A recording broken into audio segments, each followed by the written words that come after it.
Good afternoon, everybody. My name is Cadet Easterbrook, and this is Cadet Wilkins, our Spring 2021 Wing Commander. All right, hello everyone. I'm Cadet Wilkins. I'll be the Wing Commander for Spring 2021. Just a little bit about me, a little background. I'm a Global Security Intelligence Studies major here at Embry-Riddle Aeronautical University in Prescott. I'm a senior. I'll be graduating in May, and I'll be going to pilot training once I graduate. So the point of today is seeing what Cadet Wilkins has planned for us for next semester, getting to know our Cadet Wing Commander a little bit better, and other things. If you have any comments, please drop them below. Alrighty, so our first question is going to be, first of all, congratulations on your nomination to be the Cadet Wing Commander. What did it feel like when you heard the news? So I was very shocked and surprised, but very grateful for the opportunity. I was not notified beforehand, and so it definitely came as a shock. It was definitely a pleasant surprise, but absolutely a surprise. That's awesome to hear. So the next thing I have for you is, now that you're going to be leading the wing, what are some things that you really want the cadets to know about you? What are some changes that you plan on doing as being the Cadet Wing Commander? Of course. So one of the biggest focuses that my staff and I have is mental health. Given the COVID-19 environment, it's been a hard time for all of us. And the best that the Cadet Wing can serve the cadets and the fellow students here at Embry-Riddle, the best we can do as far as mental health goes, the better off we'll be as a wing. And that's the biggest change that I see coming forth for the wing, not just through our staff, but through our awesome resiliency program. They've done some great work, very unique program that we have here at Detachment 028, and they are some fine airmen who do some great work in increasing the mental health of our cadets in our community. Alrighty, so digging a little bit deeper about yourself, what are two things that you think the wing should know about Cadet Wilkins? Two things. So first, I'm very people-oriented. I love to get out. I love to get to talk to people. I'm a very sociable type person. I like to be available. I want to be available for people who have questions. I want to be available to cadets who have concerns. We've got some great feedback channels and a great staff. Something else about me, I'm very driven, very motivated. I know it's my last semester, but I'm not a fade into the background, just let things be as they'll be kind of guy. I see this cadet doing great things in the future, sending some great folks to field training over the summer, and keeping that intensity up. I see some great things. I think with a little push, I think we can really accomplish some really cool things for the Air Force and the detachment. That's awesome to hear. So moving on to family, your father tends to be a prominent figure within this detachment. So based off of him, would you say your leadership style revolves around who he is as a person, or how do you lead? So my dad and I have had a really great relationship. He obviously did some amazing things in his time in the Air Force. We are very different people, but the lessons that he has provided to me regarding leadership are lessons that I cherish very much, and I use those often as guides when making decisions. But as far as leadership goes, the biggest thing that I'd say my father and I have in common is just to care for our people and ensuring that we do the best by them. Of course. So for those who don't know, do you mind explaining a little about your father? Sure. So my father was a 1994 grad of the Air Force Academy, served 25 years as a fighter pilot in the U.S. Air Force. He retired about a year or two ago, and yeah. Awesome. So a big thing within the military, and specifically ROTC, with cadets being introduced to the military lifestyle, is figuring out what is your why. Why do you want to be here? Why do you continue staying in the program? Why do you want to be in the military? For a lot of cadets, they normally don't figure that out until their sophomore year. How did you come to your why, and how has it embodied you as a cadet today? So my why is pretty simple. I've wanted to be a member of the U.S. Air Force since as long as I can remember. Obviously, growing up around it with my father, my family being heavily involved in the military, it was something that I was immediately drawn to. But one of my life experiences was when I was 14. I knew a rescue pilot, flew HH-60s for the U.S. Air Force. He lost his life in a training accident, but I got to know him very well, and his legacy, his experience, his little bit of mentorship that he was able to give me was something that I cherish very much. And that is a huge reason of why I wanted to serve my country, was to carry out his legacy that he was cut short. Now, for some cadets, finding their why can be a difficult process. Mm-hmm. what do you recommend for those cadets who are still looking for that answer? Of course. So if you're looking for your why, you have to understand the Air Force core values of integrity first, service before self, and excellence. We always do. The biggest thing is that second one, the service before self.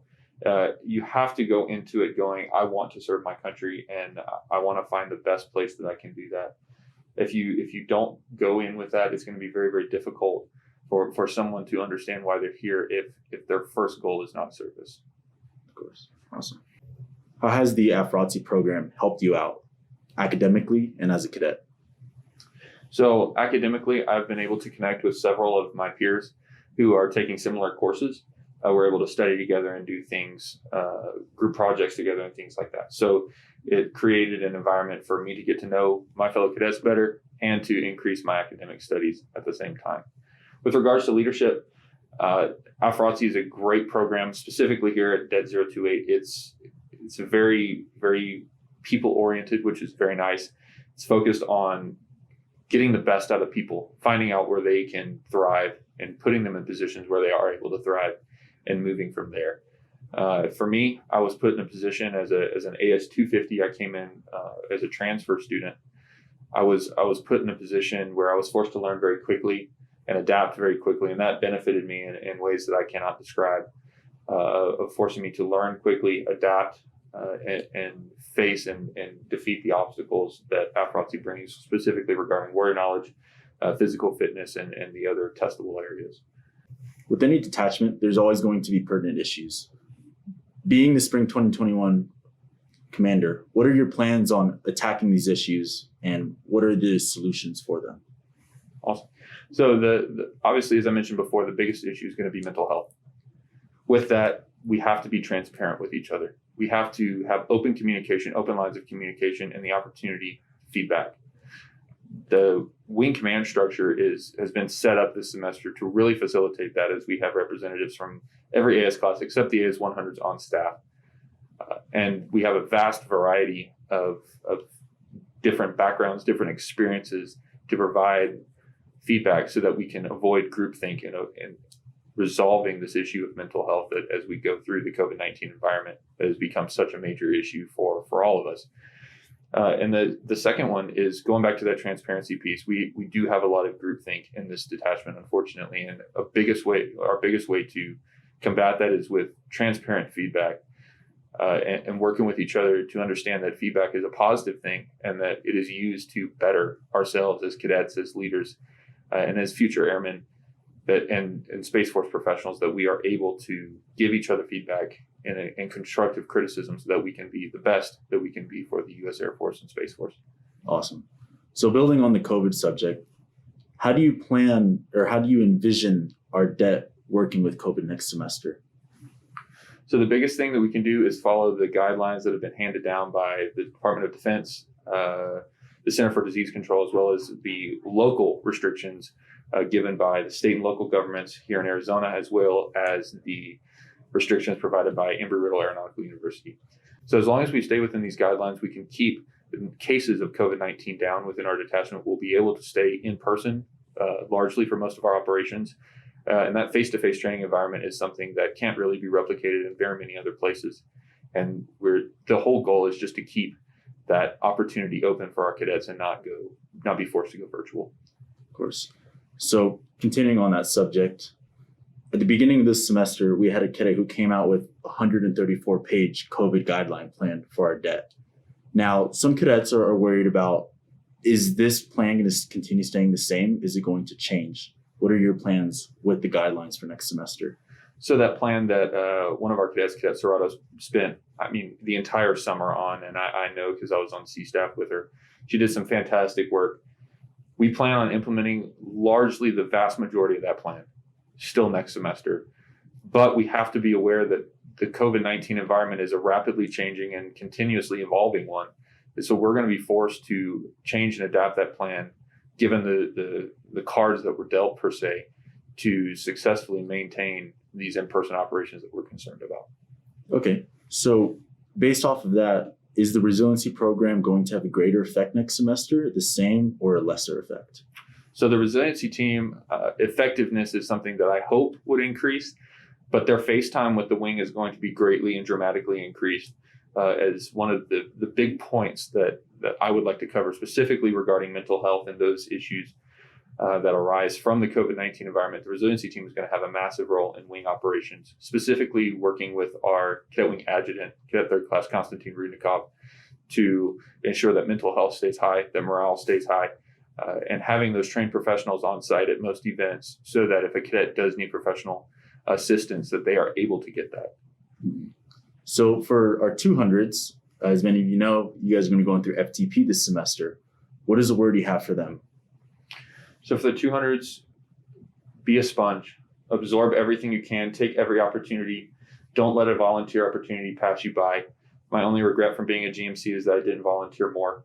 I think that is huge to your success as a leader if you can volunteer for as many things as you're able to handle and able to sustain. Your leadership experience, your experience here at Embry-Riddle, your experience in the detachment and the program is going to be so much better than those who choose to sit on the sidelines. So volunteer, get out there. It'll serve you well here. It'll serve you well at field training. It'll serve you well in the future. What are a couple of key points that a lot of cadets going through FTP forget, both in FTP and when they go into field training? One of the biggest things is attention to detail is incredibly important in any military environment, but specifically in this one, as you're being constantly evaluated, not just during field training preparation, but also at field training.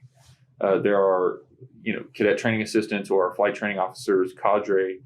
There are field training preparation staff here under the command of Cadet Lieutenant Colonel Taylor. They're everywhere. We do our best to provide a comprehensive look at a cadet and give them the best opportunity to lead and show us as a staff what they are capable of. And I think that's something that attention to detail will really help them with. If you have a strong attention to detail or a very focused attention to detail, it will benefit you greatly in not only field training preparation, but field training as well. And I think that's something that a lot of people lose sight of. Okay. Now, specifically for the 200s and some of the 300s, a lot of the 300s did not get to go to field training last year. Mm-hmm. Now, some cadets are worried about EA slots, especially between it's going to be divvied up between 200s and 300s. How is that going to work, and what should cadets know now in order to prepare for themselves better to get an EA slot? So for the vast majority of the 300s have already gotten their enrollment allocations and were just deferred to this summer. Essentially, what they're trying to do is not lose it. So stay involved in the detachment, work hard, whatever leadership role you're given, work hard at it and do well. You'll succeed and your EA will be fine. For the 200s, it's highly competitive this year. Given the number of slots that they're able to put through either Maxwell or Camp Shelby in Alabama and Mississippi, respectively, the enrollment allocations are very, very difficult to obtain, even more difficult than before. So work hard, volunteer, get out there, make yourself known in a positive way by C staff as well as cadre, and you'll do well to earn your EA. Well, thank you for your fantastic responses. Really appreciate the time you took out of your day to come and talk to us and talk to the wing. With that being said, is there any parting words you have for us today? Jay Ishbrook, I just really appreciate your time, the wing PA team, our recruiting officer here at Attachment 028 Captain Rudy for putting a lot of this together. It was a great opportunity. I look forward to doing more things in the future.